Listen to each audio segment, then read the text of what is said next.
안녕하십니까. 이정 목사의 토라 포션 7번째 파라샤 바엣제를 함께 공부해 보도록 하겠습니다.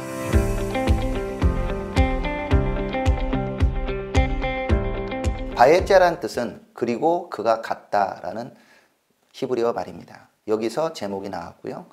창세기 28장 10절부터 창세기 32장 3절까지를 보게 됩니다.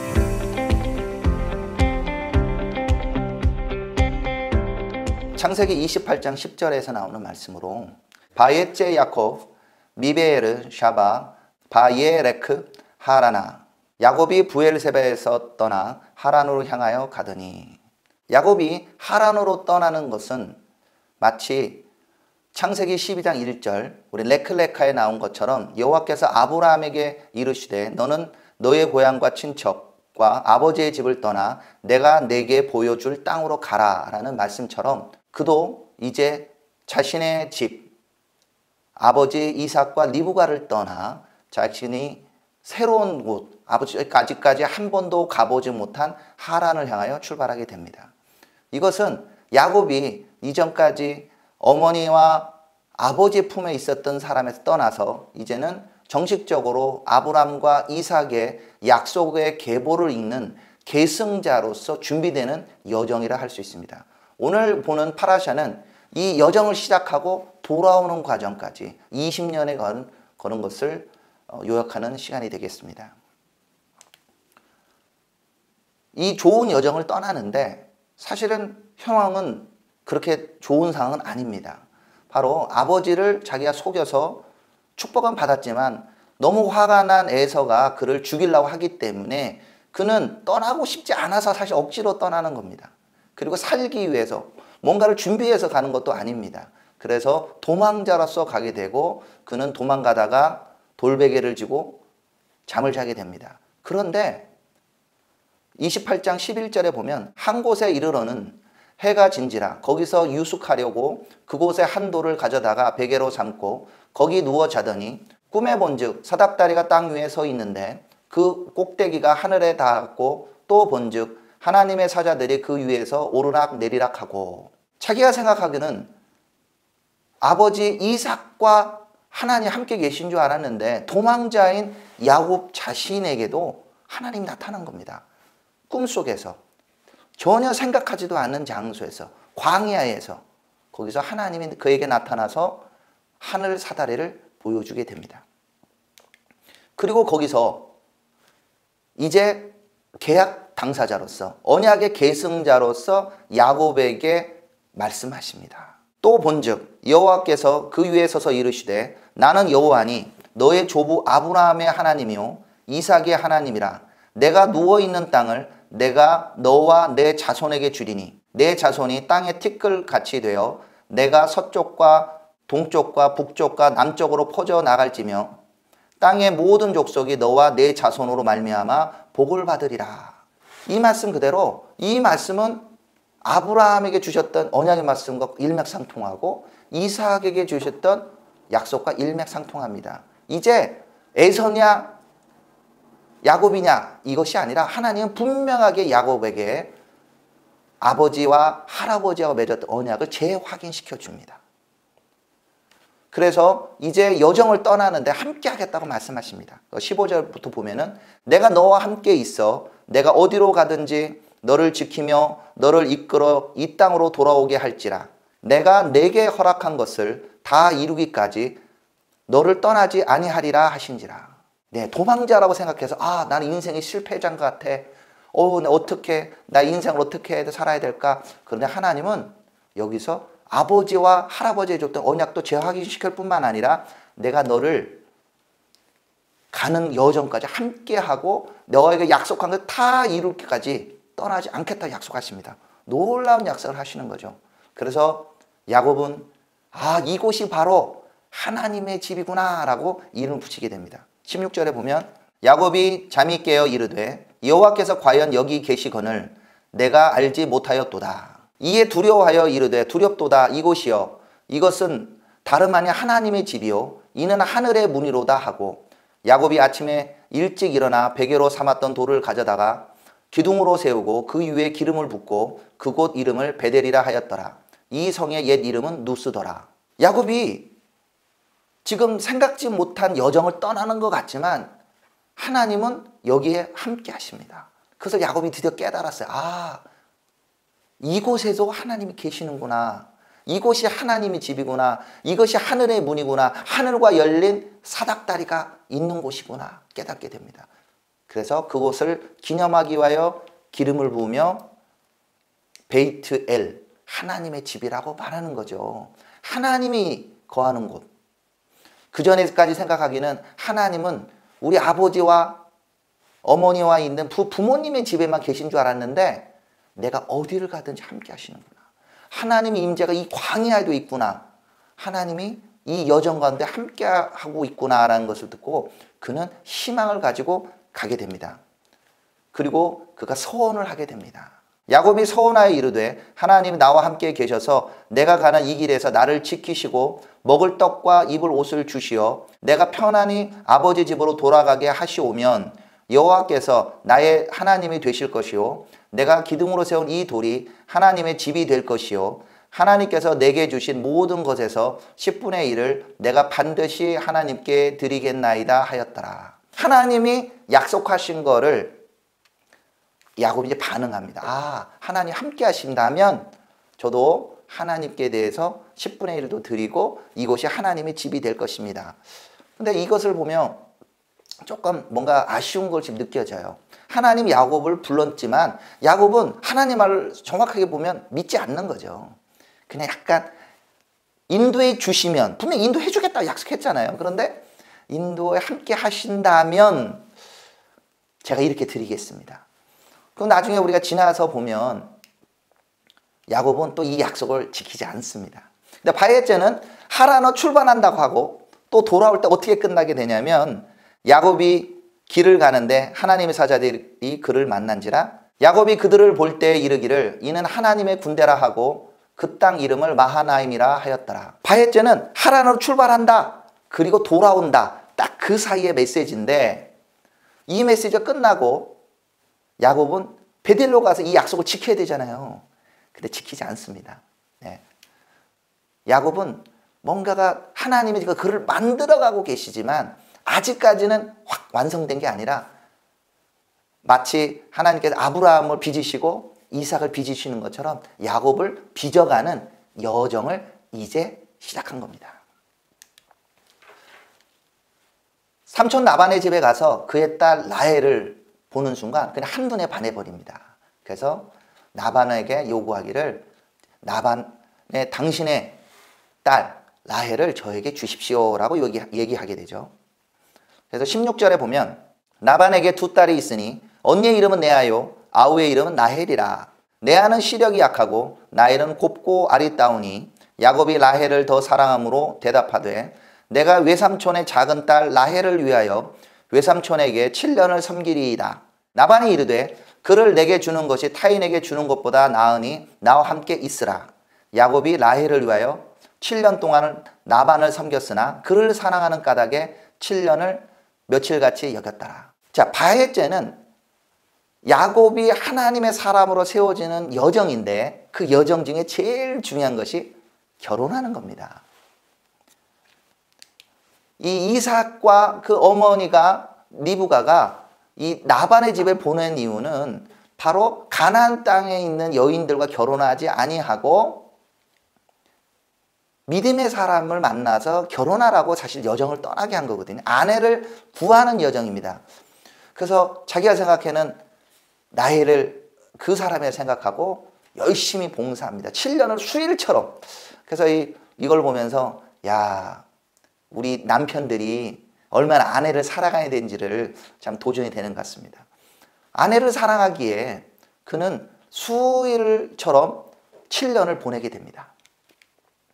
그런데 문제가 생깁니다. 뭐냐면 약속한 아내를 줘야 되는데 삼촌, 지금 이제 장인이 되시는 분이죠. 그분이 딴 일을 하게 됩니다. 그래서 29장 21절을 보면 야곱이 라반에게 이르되 내 기한이 찼으니 내 아내를 내게 주소서. 내가 그에게 들어가겠나이다. 라반이 그곳 사람을 다 모아 잔치하고 저녁에 그 딸 레아를 야곱에게로 데려가매 야곱이 그에게로 들어가니라. 라헬을 달라고 분명히 얘기했는데 아니 레아를 줘요? 아니 삼촌이, 아니 장인어른이 지금 사위를 상대로 사기를 친 겁니다. 야, 이거 어떻게 봐야 될까요? 근데 저는 이걸 보면서 불과 얼마 전에 7년 전에 자기 아버지와 형을 사기치는 자신의 모습, 야곱의 모습이 생각납니다. 아버지가 몇 차례 걸쳐서 털은 형 애선데 목소리는 아닌 것 같은데 야곱인 것 같아. 냄새는 아닌 긴데 뭔가가 아니야. 그런데도 자기가 끝끝내 에서라고 속이면서 복을 받았잖아요. 이제는 거꾸로 자기가 속임을 받습니다. 이런 경우는 저도 못 들어본 것 같아요. 신부가 바뀌는 경우. 근데 이걸 통해서 하나님이 야곱을 훈련시키고 변화시키는 거죠. 그래도 야곱이 그거를 인정했기 때문에 알겠습니다. 그리고 레아를 위해서 또 7년을 또 봉사합니다.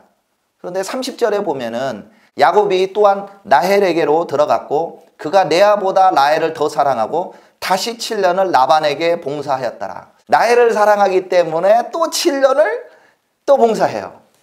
라헬과 결혼하기 위해요. 총 14년을 봉사합니다. 믿음의 계승자 톨도트 지난번에 계보를 얘기했듯이 계보자가 되기 위해서는 이렇게 아렌을 사랑해야 되는 봅니다. 레아와 라헬 이 두 사람은 자매지간이지만 야곱을 두고 서로 이제 경쟁하게 됩니다. 하나님은 이 레아를 조금 더 불쌍히 여기셨던 것 같아요. 라헬은 야곱에게 사랑을 받지만 아이를 못 가지게 되지만 레아는 아이를 갖게 돼요. 그렇게 해서 낳는 사람들이 누벤, 보라, 아들이다. 둘째 시므온, 들으셨다, 들었다. 레위, 연합하다, 달라붙다. 유다, 여호와를 찬송하다. 이런 식으로 성경적인 이름을 붙이게 됩니다. 여기에 굉장히 시샘을 하게 된 라헬은 그의 시종인 빌하를 붙여서 아이를 더 낳게 되는데 단, 주님이 심판하신다. 납달리, 경쟁하여 이겼다. 바로 이제 언니를 싸워서 이겼다라는 이런 식으로 표현을 쓰게 되는 거고, 레아도 자신의 시종인 실바를 들여서 두 명의 더 아들을 낳게 되는데 갓, 무리와 함께한다. 아셸, 기쁨, 행복 이런 이름으로 이름을 붙이게 됩니다. 그리고 이 누벤이 어머니 레아를 위하여 합판제를 가지고 할 때 그것을 라헬이 사게 되고 라헬이 대가로 언니가 또 오늘 야곱하고 주무세요 해서 태어난 아이가 바로 이사갈, 보상. 우리의 그거 하나님이 보상해 주셨다. 그리고 스불론, 너무 기쁘고 명예롭다라는 이름의 아이를 낳게 됩니다. 나중에 하나님께서 라헬을 또 불쌍히 여기셔서 11째 요셉을 낳게 되고 더하시기를 원한다라는 이름으로 요셉을 낳게 되고, 그리고 그 여정의 맨 마지막 부분에 태어나는 아이는 베냐민, 오른손의 아들 해서 총 12명의 아들을 낳게 됩니다. 상세한 설명과 그 표는 우리 토라 포션 책 65페이지부터 66페이지까지 있는 도표를 참조하시면 되는데, 그래서 정리를 해보면 66페이지에 나오는 야곱의 가교도에 의하면 레아가 총 6명의 아들을 낳게 되고, 그리고 라헬이 2명, 그리고 실바가 2명, 그리고 빌하가 2명, 그래서 총 12명의 아들을 낳게 됩니다. 자, 이 결혼을 때문에 14년을 일하게 됩니다. 7년. 그리고 이제 떠나려고 합니다. 이제 아내를 얻었기 때문에. 그랬더니 라반이 우리 집에 좀 더 있어라 라고 하죠. 그래서 야곱이 이 삭스에 대해서 라반하고 얘기하면서 이렇게 말하게 됩니다. 야곱이 그에게 이르되 내가 어떻게 외삼촌을 섬겼는지 어떻게 외삼촌의 짐승을 쳤는지 외삼촌이 아시나이다. 내가 오기 전에는 외삼촌의 소유가 적더니 번성하여 때를 이루었나이다. 나의 공력을 따라 여호와께서 외삼촌에게 복을 주셨나이다. 그러나 나는 어느 때나 내 집을 세우리이까. 한 사람이 독립해서 나아가려면 결혼하고, 결혼이 제일 중요하죠. 그리고 아이들이 있어야 돼요. 그리고 우리가 잊어먹으면 안 되는 것이 재산이 있어야 됩니다. 예, 이 가문의 재산, 집을 세우는 거에서 물질이 필요하죠. 그때 이 삭슬 정하기를 어떻게 보면 야곱은 좀 불리한 약속을 하게 됩니다. 양들은 보통 하얀색인데 양이나 염소 중에 아롱진 것, 점 있는 것, 염소 중에 점 있는 것, 아롱진 것, 이것을 나의 삭스로 달라고 합니다. 그러니까 라반은 아마 속으로 박수 쳤을 거야. 야, 걔네 얼마 없어. 그런데 야곱은 그거를 가지고도 노력을 하게 됩니다. 그래서 실한 창세기 30장 41절을 보면 실한 양이 새끼를 뵐 때는 야곱이 개천에다가 양떼의 눈앞에 그 가지를 두어 양으로 그 가지 곁에 새끼를 베게 하고 약한 양이 있으면 그 가지를 두지 아니하니 이러므로 약한 자는 라반의 것이 되고 실한 자는 야곱의 것이 된지라. 이에 그 사람이 심히 풍부하여 양떼와 노비와 약떼와 나귀가 많았더라. 야곱이 노력하는 것을 보여요. 가지에 껍데기를 벗기고 갖다 놨다. 근데 나중에 진실은 사실 그거 한다고 이 하얀 양이 이 아롱지고 점진 거 검은 걸로 바뀌지는 않습니다. 유전학적으로 따지면 그런 순양이나 그런 어미양이 이렇게 교배를 했을 때만이 다시 태어나죠. 근데 이거를 하나님이 보여주십니다. 뭐냐면 31장 10절에 보면 양떼가 새끼 뵐 때에 내가 꿈에 눈을 들어보니 양떼를 탄 수양은 다 얼룩무늬가 있는 것, 점 있는 것, 아롱진 것이었더라. 하나님이 은혜를 주시는 거예요. 그래서 이 수컷되는 놈이 암컷에 다 이렇게 씨를 뿌려서 태어나는 새끼들이 다 얼룩무늬, 점진 것, 아롱진 것이 태어난 거죠. 이걸 야곱만의 노력으로 되는 것이 아니라 하나님이 은혜로 주신 거죠. 하나님이 라반은 그에게 품삯을 주지 않기 위해서 10번이나 변역했다고 얘기하고 있습니다. 아, 이렇게 바꿔. 아니야, 품삯 이렇게 했지만 하나님께서 야곱에게 은혜를 주셔서 태어나는 새끼들이 원래 약속한 그곳으로 무늬 있는 것, 점진 곳으로 태어났다는 거죠. 이제 어느 정도 준비가 되었습니다. 결혼도 했죠? 아이들도 생겼죠? 재산도 생겼습니다. 이제 돌아갈 때가 되었어요.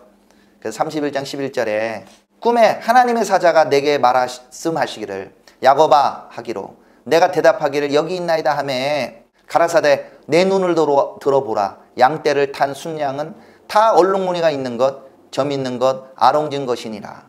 라반이 내게 행한 모든 것을 내가 보았도다. 나는 베델의 하나님이라. 내가 거기서 기둥에 기름을 붓고 거기서 내게 서원하였으니 지금 일어나 이곳을 떠나서 내 출생지로 돌아가라 하셨느니라. 베델에서 시작했고 바헤째 끝이 베델입니다. 나는 베델의 하나님이라. 너는 돌아가라. 내 출생지에 돌아가라. 범사에는 그 기한과 때가 있는 것 같습니다. 뜻하지 않게 떠났고 뜻하지 않게 결혼하고 뜻하지 않게 아이를 낳은 것 같지만 20년의 때가 되었으니까 하나님이 이제 돌아가라고 말씀합니다. 그 기간은 분명히 야곱이 준비되고 홀로 쓰고 아버지로서 톨더트 언약의 계보자로서 준비되는 과정이었습니다. 그러면 이제는 어떻게 해야 돼요? 하나님과 서원을 지켜서 돌아갈 때가 된 거죠.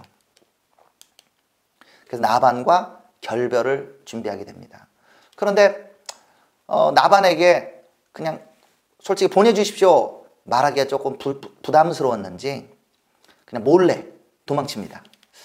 몰래 도망치지만 나반이 막 7일간 쫓아와서 결국 잡히게 됩니다.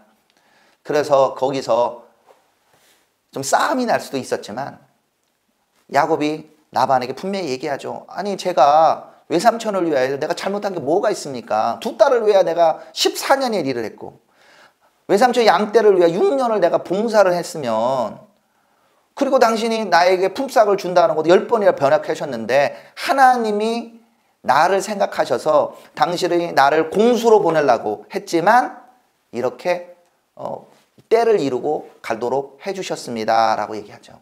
그래서 둘 사이에 언약을 세우게 됩니다.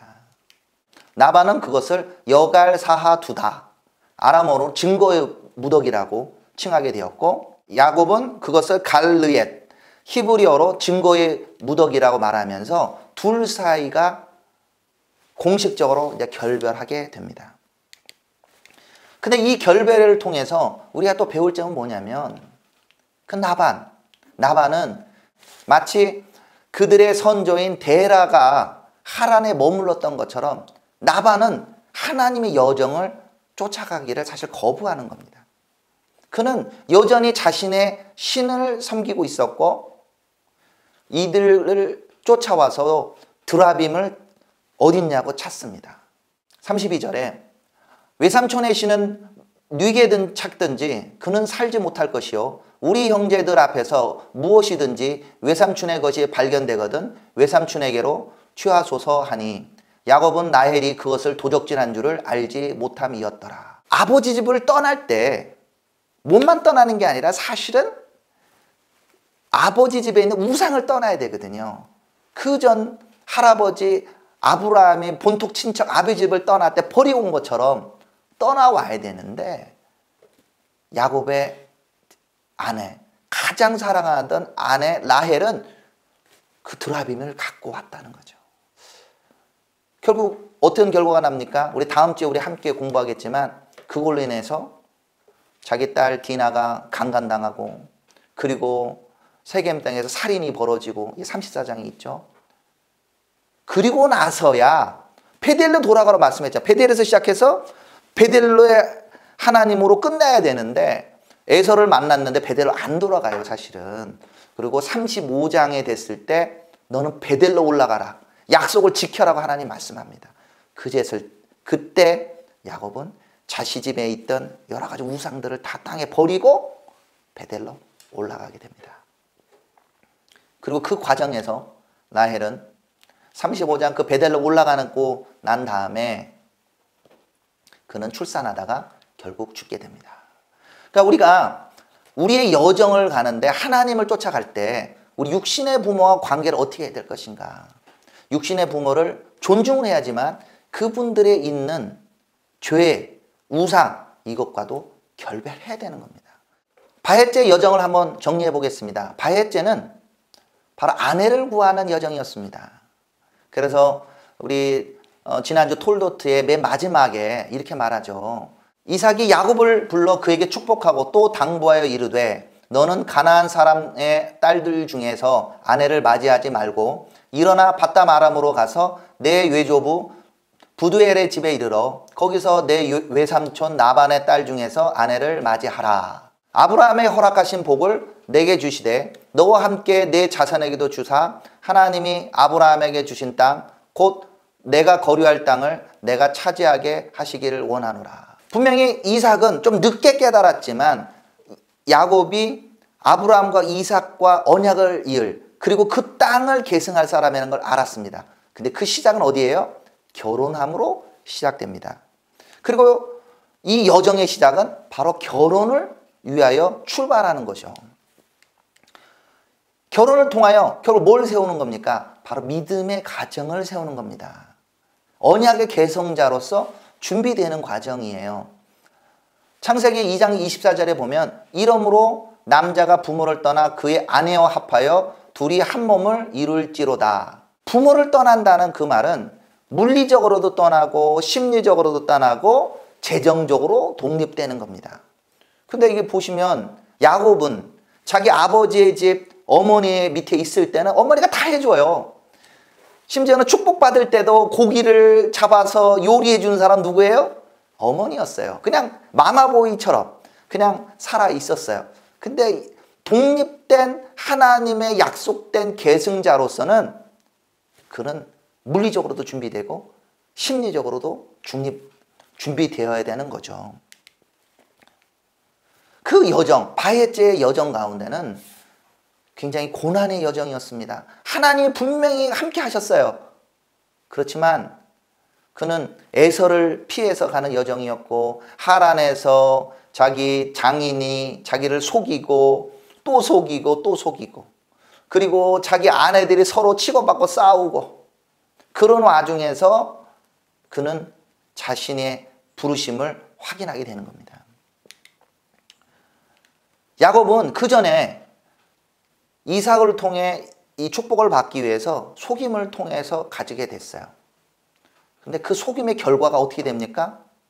이제는 자기 장인이 자기를 속이게 되고, 아내가 자기를 속이게 되고, 결국은 그 결과로 자기가 그렇게 사랑하던 어머니는 결국 보지 못합니다. 또한 그 하나님을 따라가는 여정 가운데 아직 준비되지 않은 사람은 끝까지 함께하지 못합니다. 라헬 같은 아내는 야곱에게 사랑을 받았지만 몸은 야곱을 따라가는 것 같아도 마음은 여전히 아버지 라반의 집에 있고 아버지의 신을 섬기고 있었던 거죠. 여정이 끝나는 순간 결국은 그는 약속의 땅에서 살 수가 없게 되죠.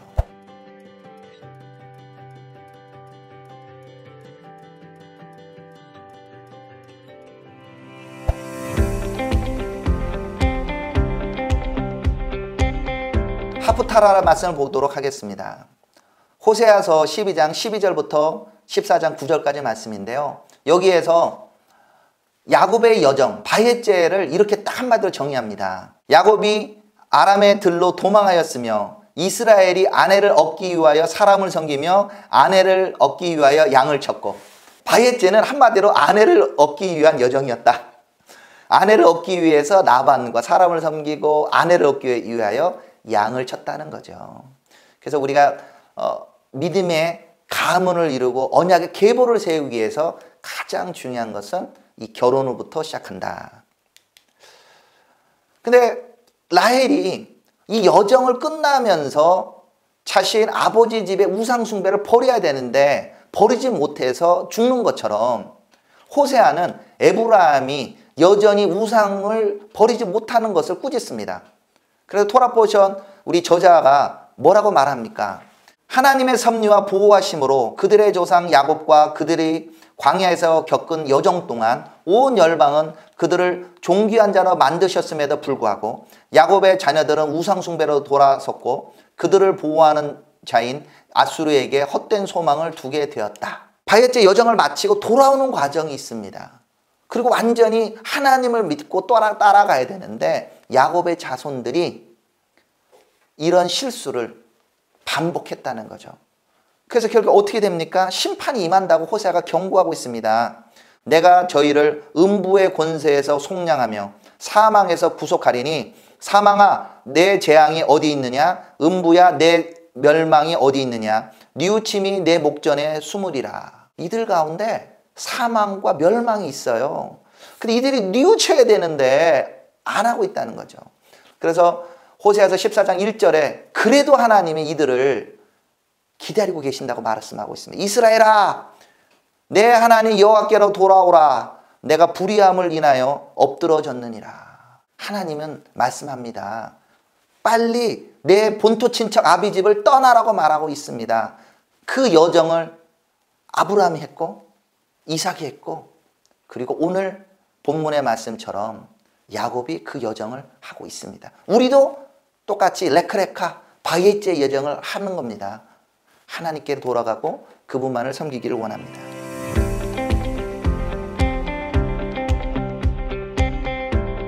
요한복음 1장 19절부터 51절까지의 말씀인데요. 이 본문에 나다나엘이 예수님을 방문합니다. 예수께서 나다나엘이 자기에게 오시는 걸 보시고 그를 가리켜 가라사대 보라 이는 참 이스라엘 사람이라 그 속에 간사한 것이 없도다. 나다나엘이 가로되 어떻게 나를 아시나이까? 예수께서 대답하여 가라사대 빌립이 너를 부르기 전에 내가 무화과 나무 아래 있을 때 보았노라. 나다나엘이 대답하되 랍비여 당신은 하나님의 아들이시오 당신은 이스라엘의 임금이로소이다. 하나님이 그 속에 간사함이 없다 말씀하고 있습니다. 그리고 그는 하나님을 경외하는 사람이었고 또한 예수님을 보고 납비라, 그리고 하나님의 아들이고 이스라엘의 왕이라고 말하고 있습니다. 그렇지만 이걸로 충분한 게 아니라는 거예요. 아무리 의롭고 아무리 예수님을 하나님의 아들이요 이스라엘 왕이라 부른다 할지라도 부족해요. 뭐가 부족하냐?